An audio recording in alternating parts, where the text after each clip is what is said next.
Why did one of the greatest writers in history run away from home on a cold, dark night, leaving everything behind? Tolstoy had it all: fame, wealth, recognition. But at the peak of his success, he realized his life was a lie. What he discovered before he died changed everything, and it might just change the way you see your own life. But be warned, not everyone is ready for this truth.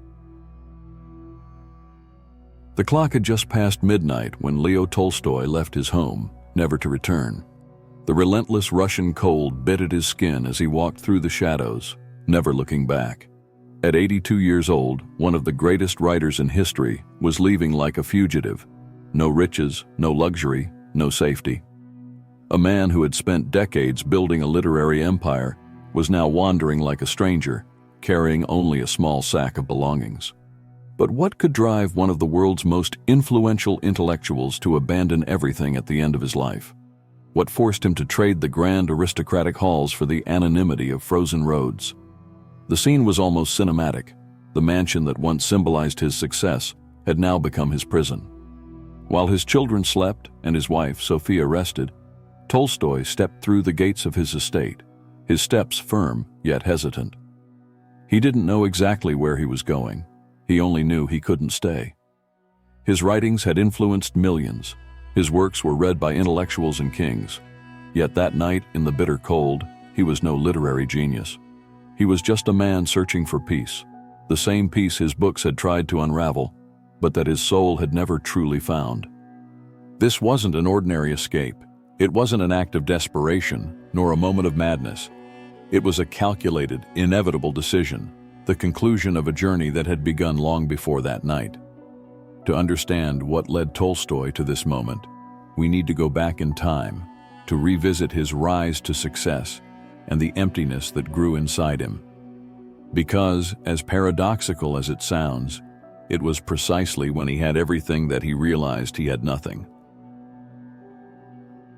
Young Leo Tolstoy wanted greatness.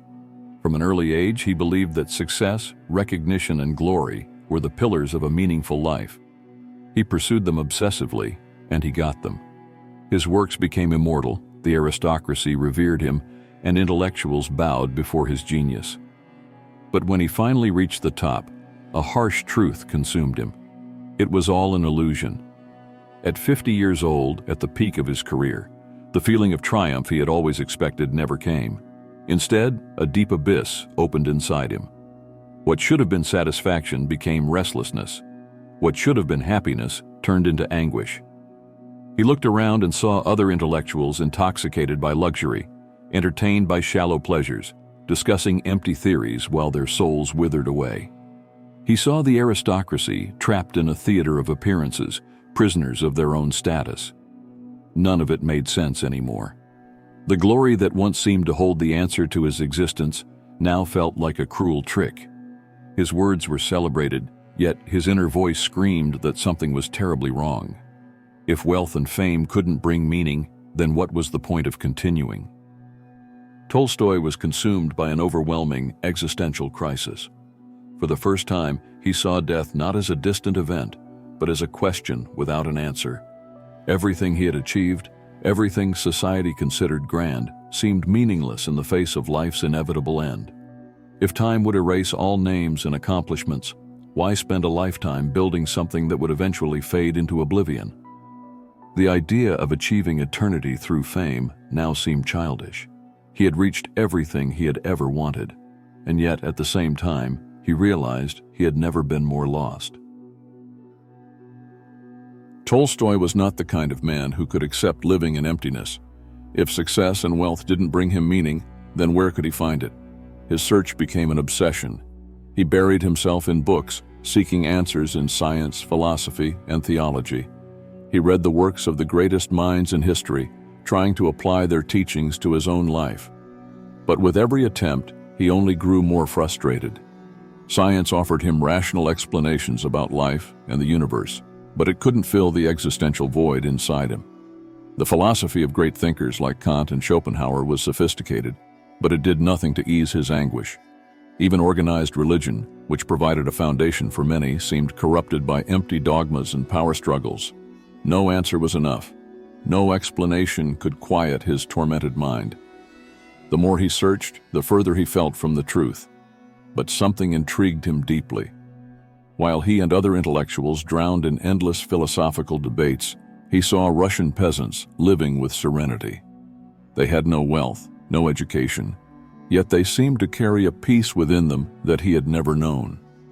How could people who had never studied the great works of humanity understand life better than he did? Tolstoy began to suspect he had been looking in the wrong place all along.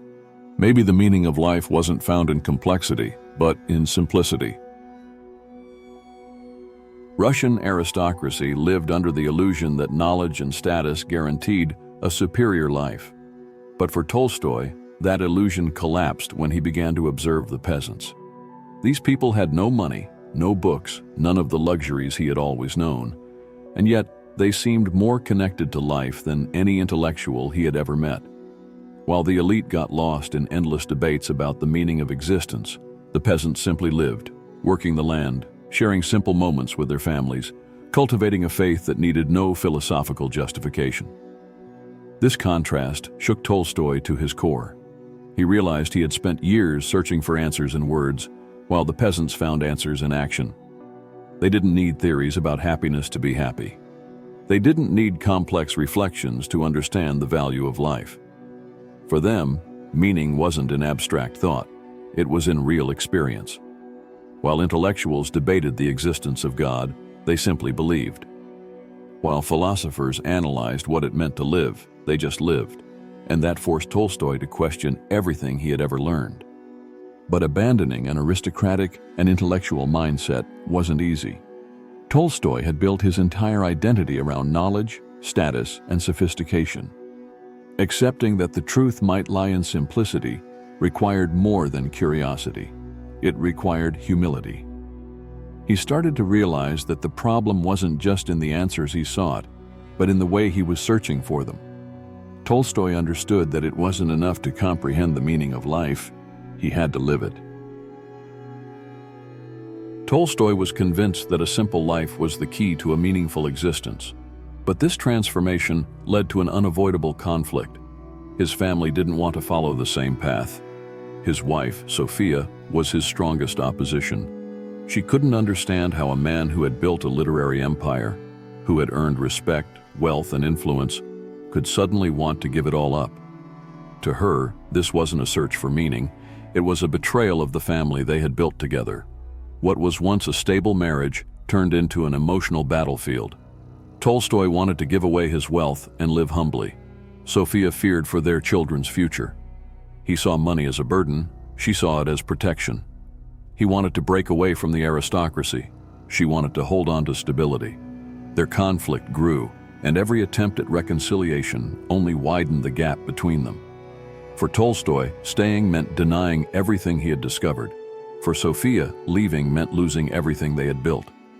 The tension became unbearable. At 82 years old, Tolstoy realized there was no longer a place for him there. He had to leave, not out of selfishness, but because his soul no longer fit in that world. And so, on a cold, quiet night, he made the decision that would change everything. Without telling anyone, without saying goodbye, he walked away. He left behind not just his home and his wealth, but also a part of himself. This wasn't just a physical escape. It was a final, irreversible break between who he had been and who he had chosen to become. Tolstoy's escape was the final chapter of a life shaped by restlessness, deep questioning, and transformation. He left in search of freedom, but his body no longer had the strength it once did.